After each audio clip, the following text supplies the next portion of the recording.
The next is marketing council. So last week, Riva was here and she gave you a great presentation on all the stuff that's happening with marketing. And there's much more cool stuff happening. And the big news, the big news is that we have a new brand guide. It is done. It is ready to go. And one of the things that we are pretty emphatic about is that we don't want to be a corporate brand. We want to be a corporate/community brand. We want the community to take our brand and remix it and do exciting things with it. And so what you're seeing here is the ability for the community to create their own magic using what we are calling pattern elements. And for that, we have a folder for you. So let's go look at that. So if you go in here into this folder, let me zoom that in a little bit so it's easier to see. You're going to find a bunch of assets. So let's look at the brand guide first of all. It's really beautiful. I really like what Riva and the team have done here. This is a bit slow to load. I'm not sure what's going on, but let's look at the community assets meanwhile.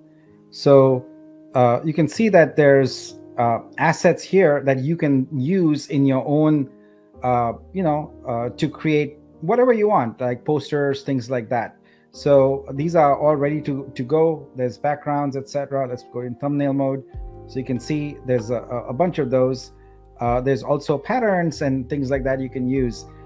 Let's open it up. Here we go. There we go.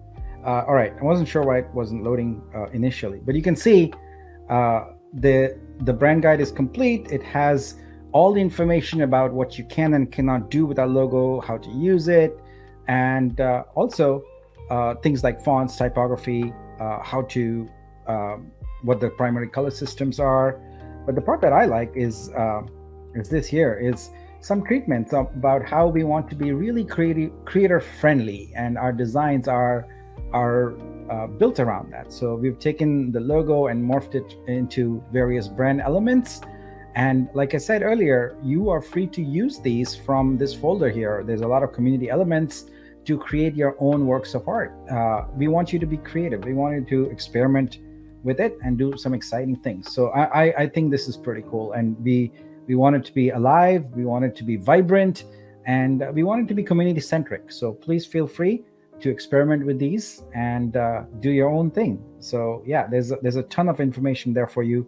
We are working on a landing page that's about done, and we'll launch it this weekend.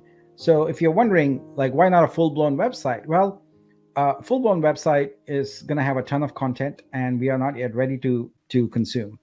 So getting back to the landing page, the website is going to come, but initially we're going to have a landing page which gives basic information about the project.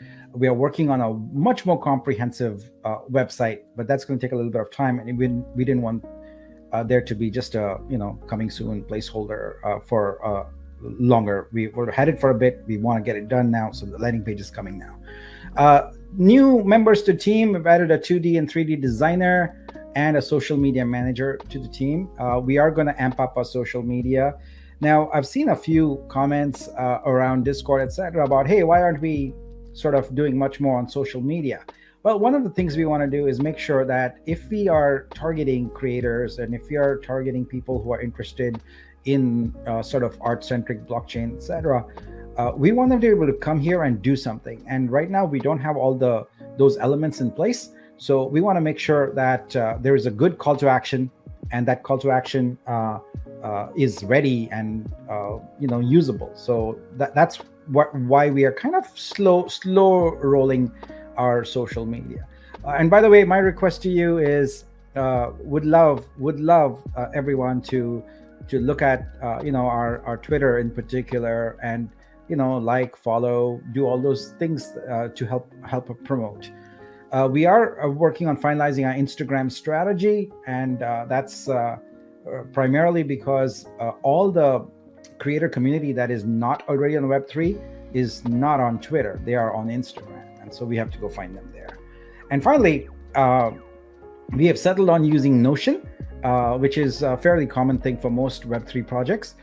And so you're going to see a lot of Notion links come out with wiki pages, etc., for us, and we're going to make that sort of where we share informational updates, etc. So Notion is going to be critical to our success.